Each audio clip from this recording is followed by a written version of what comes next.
Hold on. Right, Roxanne Dunbar Ortiz. The United States made 86 treaties with 26 indigenous Israelites nations between New York and the Mississippi, all of them forcing land cessions, including removals. The federal government often refused to honor its treaties, guaranteeing the land would not be violated or take 1830, as was the case with the Cherokee people, my people. Jackson also, Salaki, Jackson that bastard, let me get it right, as he had done on other occasions, forced negotiations that led to a treaty. Haven't highlighted something in a while. That led to a treaty signing for Cherokee removal. 1835. Anti-removal tribal leaders and the vast majority of tribal members were marginalized and ignored. When the majority refused to budge, Jackson the bastard sent the military to drive the Cherokees off their land. And how many of you are proud of the military? Before being forced to walk 1,200 miles in the dead of winter, could you do the same? To current-day Oklahoma, can your granny do the same? Indigenous families were first rounded up and placed in detention camps, concentration camps, a legacy that echoed in the interment of Japanese Americans in the 1940s, wham, and migrant families in 2019. More than half of 16,000 Cherokee Indian women and children and men forced to march on Jackson's Trail of Tears died. 16,000, and it's double that on the way. Some black families who were enslaved to the Cherokees were also forced to march. They sold slaves to, that's how bad slavery was. It was so normal. Even Native Americans got in on it. Were also forced to march. By 1835, as many, or were these the Seminoles that married the Cherokees? By 1835, as many as 1,600 Israelites, Hebrew Israelites, were enslaved to the Cherokee Nation. Why is that a point? I don't know. If you're going to mention that, and mention all the atrocities of white man first.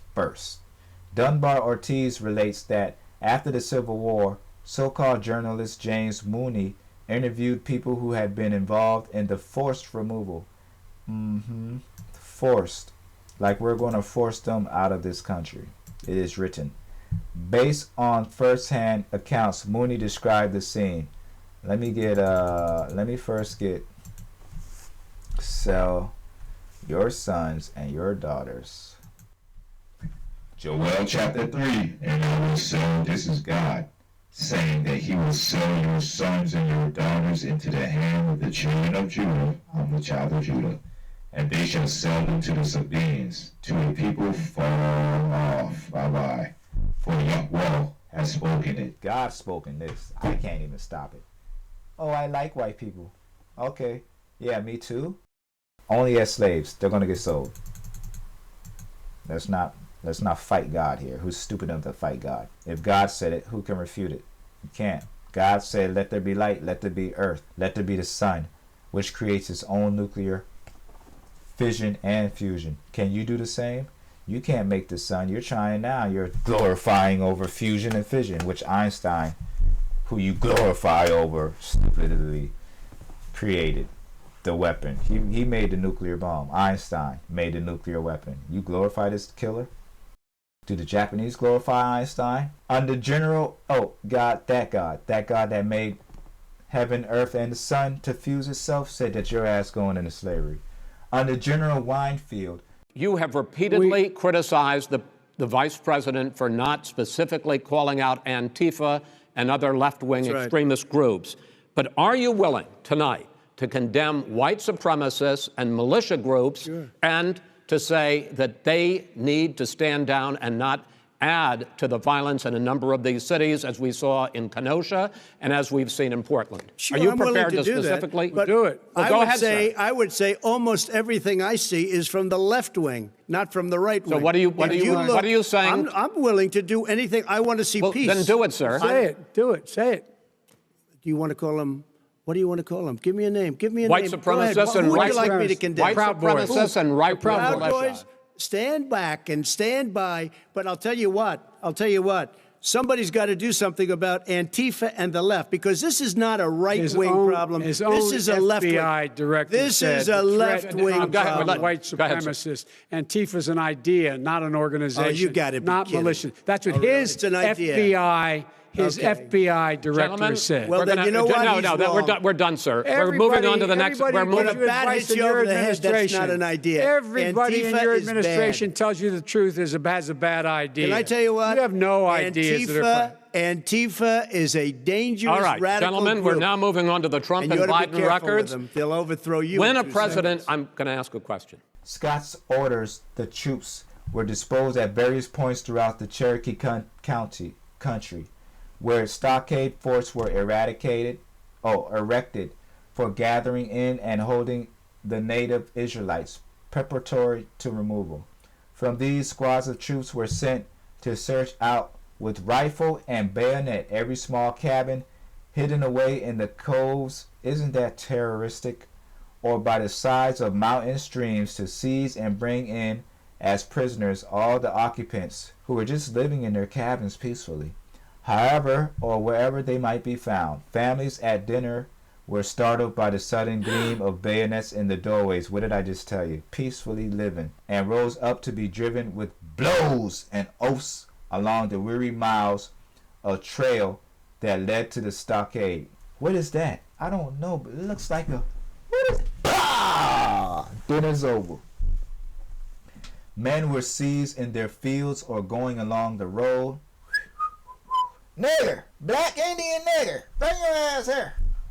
Women were taken from their wheels and children from their play.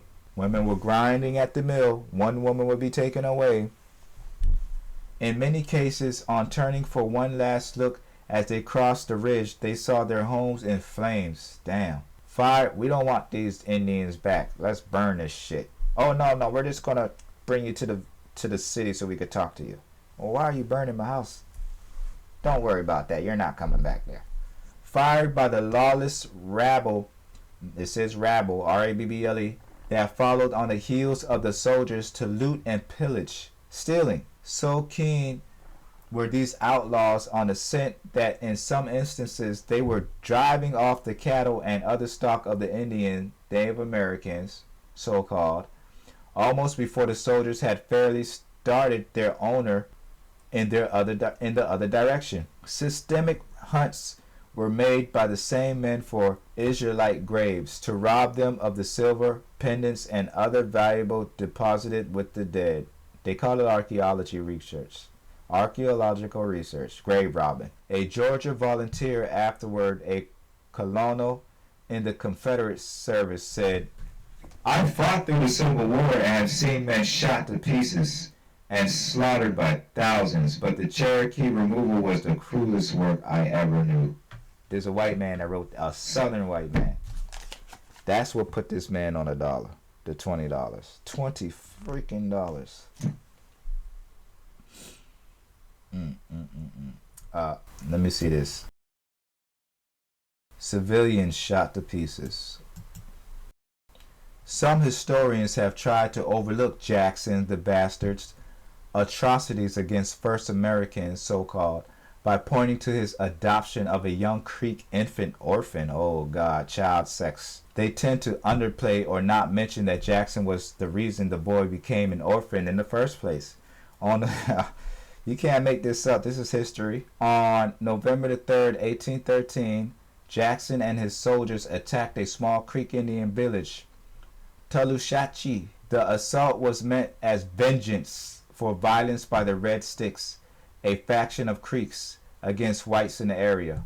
The village became a killing field that has been called beyond bloody, a massacre, and a revolting scene. Babies, children, and adults were shot, burned, and beaten to death.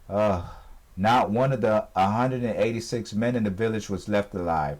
No mercy. At some point after, what is mercy? Let's look up the definition of mercy. These bastards have none. Define mercy.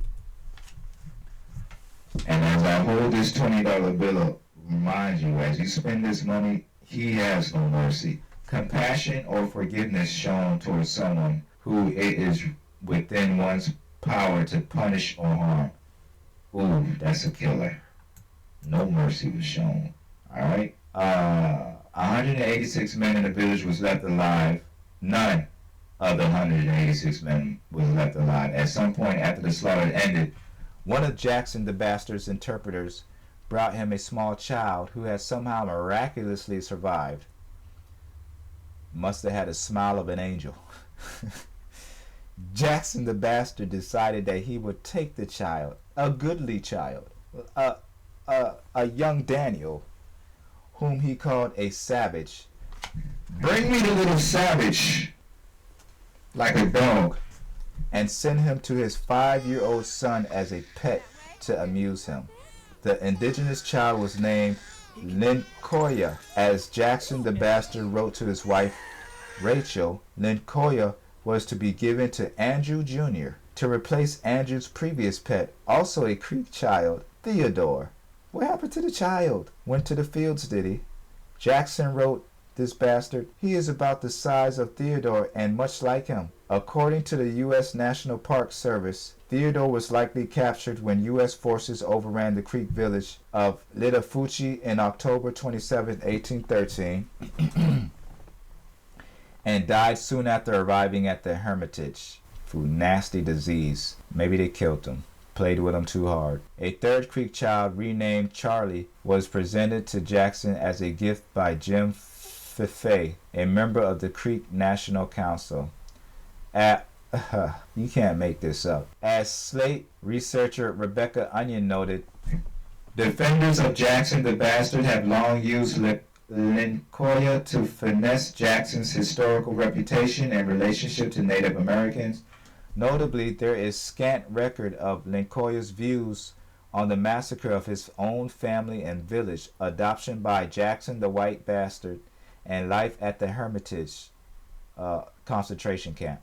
It is known that he ran away on several occasions, so the nigga wasn't in vacation, in an effort to return to the Creek Nation, to freedom. When he was about 10 years old, he wrote Jackson a letter in which he asked to be able to call him father and wanted him to be proud one day to be able to stay. This is the Indian boy I once raised, but that's not how things went for Lincoln. When he died of tuberculosis at age 16 or 17, Jackson had him buried like a pet in an unmarked grave. What a dog. Hold on, dog. But Jackson's pet was useful to him beyond the amusement of his son, Andrew Jr., Jackson the Bastard. As his political ambitions grew, Jackson presented himself as a strong fighter, but with a soft edge, a counter to his well-known history as an Indian killer. Jackson the Bastard worked the Lincoln story to propagate a benevolent father figure, narrative about himself.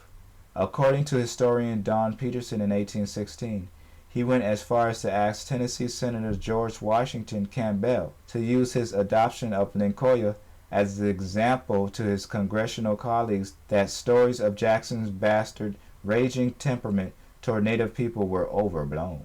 In his farewell address to Congress, Jackson the Bastard spoke derisively and paternalistically about how Native Americans had fared under his presidential tenure. He lied and stated, The states which have so long been retarded in their improvement by the Indian tribes residing in the midst of them are at length relieved from the evil. And this unhappy race, the original dwellers in our land, are now placed in a situation where we may well hope that they share in the blessings of civilization and be saved from the degradation and destruction to which they were rapidly hastening while they remain in the States, and while the safety and comfort of our own citizens have been greatly promoted by their removal.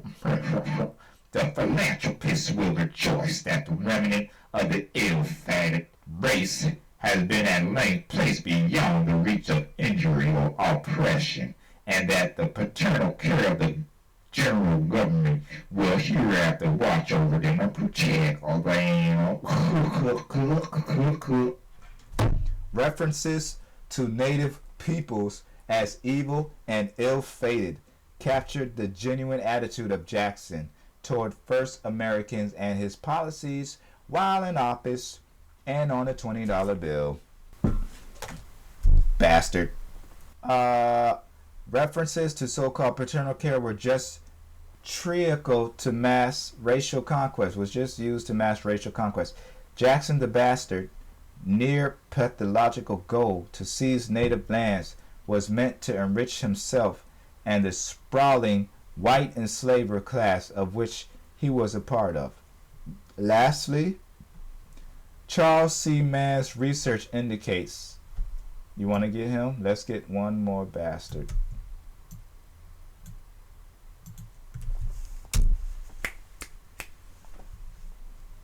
There we go. American so-called journalist and self-proclaimed author, supposedly specializing in scientific topics. 2006's book 1491 New Revelations of the Americas Before Columbus won the National Academic Communication Award for Best Book of the Year. 1955, he's still alive, unfortunately. Charles C. Mann's research indicates that there were probably more people living in the Americas in 1491 than there were in Europe. Wow! The real history of the United States. I thought most white people came over here during the Industrial Revolution. How war drove the Industrial Revolution. The fact that Britain was at war almost continuously during the long 18th century may have had something to do with this enormous economic transformation that takes place in exactly the same period. With respect to the firearms industry itself, you see an industrial revolution within that industry. At the beginning of the 18th century, British gun makers can only make about tens of thousands of guns per year. But by the end of the century, in 1815, they can make millions. And they did that in various different ways. The Office of Ordnance starts playing with price mechanisms, they're playing with design. When there's a bottleneck in production of a particular part of the gun, they intervene and provide incentives to train more workers to be able to make that particular part. So they're experimenting with industrial organization constantly. We can imagine how state purchasing could have had a similar effect in so many other related industries. Everything from finance to, buckle making to woolens and so on and so forth, because the government needed so many things to prosecute these wars that were huge logistical challenges. I mean, the wars in the 18th century just get bigger and bigger, and they're fought all over the world.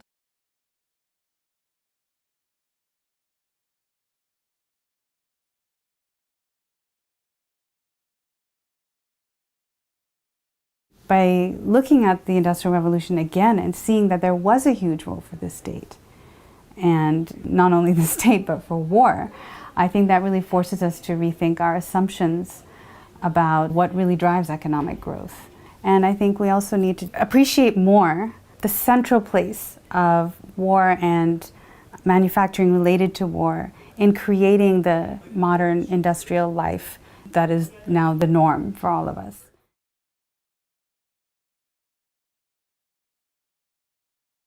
The real history of the United States is not one of a nation of immigrants, Salaki.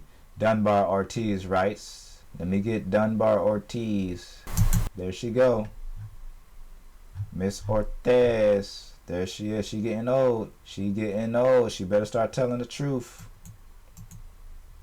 But one of erasure and exclusion shaped by greed and white supremacy. For the millions of white American people committed to justice and equality, so-called, not just those whose ancestors were butchered, enslaved, robbed, raped, murdered, and unjustly removed from their land, and left in unmarked graves like Lincoln, the face that sneers out at them every day from their $20 bills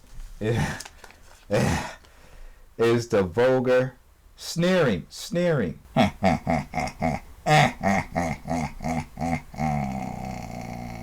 $20 bills is the vulgar embodiment of unfreedom, injustice, racial disunity, censorship, and death. God bless America. This concludes this horrific story on this bastard. Roxanne, all you wanna do is kill an Israelite.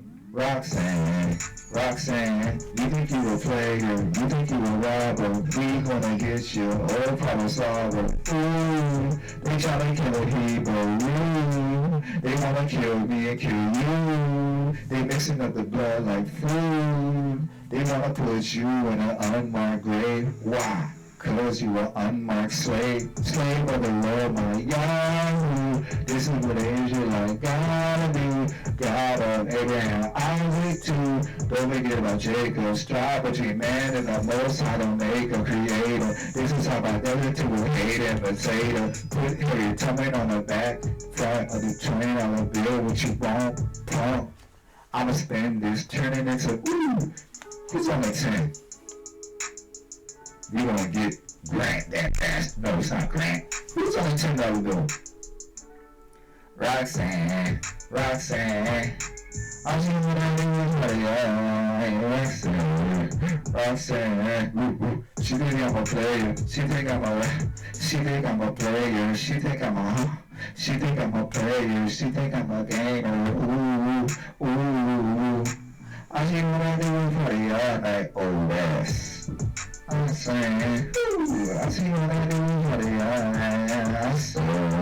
Roxanne. She think I'm a gamer. She think I'm a player. Ooh, yeah. Ooh, yeah.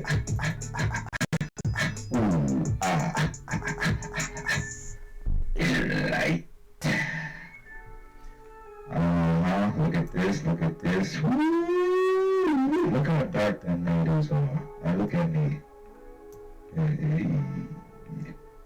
Hey, descended. Okay. It's alright though.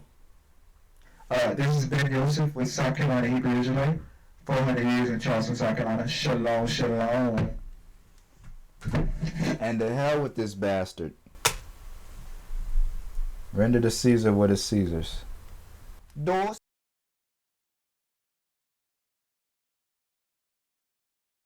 I forgot to read the Indian Removal Act, transcript of President, so-called, Andrew the Bastard Jackson's message to Congress on Northern Israelite removal, 1830. Andrew Jackson, annual message. It gives me great pleasure to announce to Congress that the benevolent policy of the government steadily pursued for nearly 30 years in relation to the removal of the Native Americans beyond the white settlements is approaching to a happy consummation. 2 important tribes have accepted the provisions made for their removal at the last session of Congress, and it is believed that their example will induce the remaining tribes also to seek the same obvious advantages.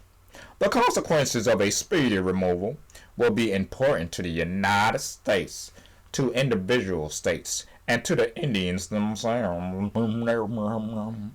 The pecuniary advantages which it promises to the government are the least of its recommendations. It puts an end to all possible danger of collision between the authorities of the general and state governments on account of the Indians. It will place a dense and civilized population in large tracts of country now occupied by a few savage hunters. By opening the whole territory between Tennessee on the north and Louisiana, that's fast, on the south to the settlement of the whites, it will incalculably strengthen the southwestern frontier and render the adjacent states strong enough to repel future invasions without remote aid. It will relieve the whole state of Mississippi and the western part of Alabama of Indian occupancy and enable those states to advance rapidly in population, wealth, and power. It will separate the Indians from immediate contact with segments of whites, free them from the power of the states, enable them to pursue happiness in their own way and under their own rude institutions, will retard the progress of decay, which is lessening their numbers, and perhaps cause them gradually, under the protection of the government and through the influence of good counsel, to cast off their savage habits and become an interesting, civilized, and Christian, a Christ follower community. What good man would prefer a country covered with forests and ranged by a few thousand savages to our extensive republic, studded with cities, towns, and prosperous farms, embellished with all the improvements which art can devise or industry execute, occupied by more than 12 million happy people, and filled with all the blessings of liberty, civilization, and religion? The present policy of the government is but a continuation of the same progressive change by a milder process. The tribes which occupied the countries now constituting the eastern states were annihilated or have melted away to make room for the whites. The waves of population and civilization are rolling to the westward, and we now propose to acquire the countries occupied by the red men of the south and west by a fair exchange, and at the expense of the United States, to send them to land where their existence may. I guess that's all I got. But you know, it's a whole lot of malarkey. There you go. You want to see it? This is Andrew Johnson, Andrew Jackson. What a bastard. What a bastard. That's who wrote it. And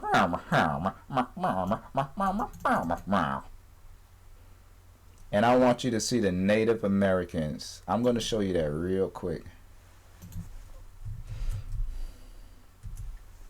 You gotta know what we look alike. There we go. Just look. Just look. Look how dark we used to look. Look. Look. Go ahead. Look. Look. They are upset. I live in Cherokee country. Look. The northern tribe of Israel. Look. I want you to see. Look at my people. 21. That's all we got. I got more. I thought I had more. Look at my people. I had a black woman. What did I put in? Let's put that in. Was it Acts? No. Then I put in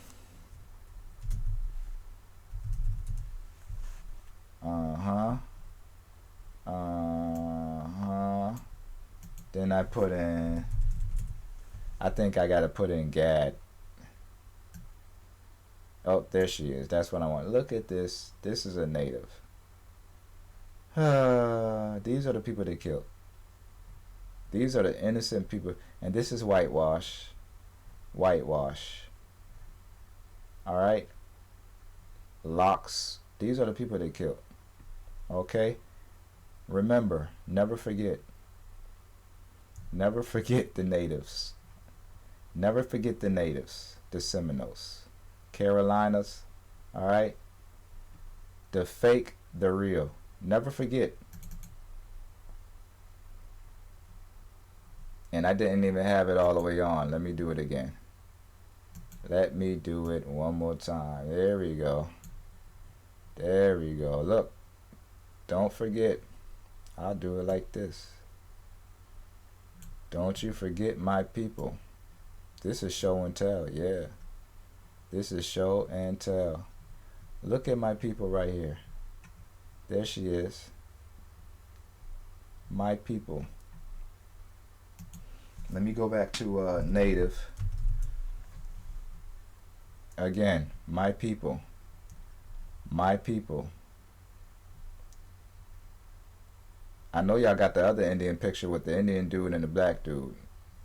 My mama the one that showed me that. My people. Real natives. Real natives. I just want you to see. That's my people.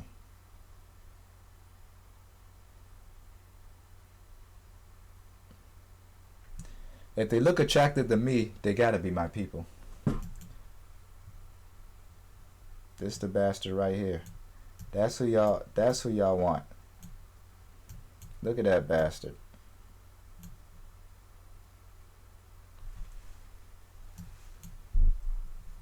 Shalom, shalom.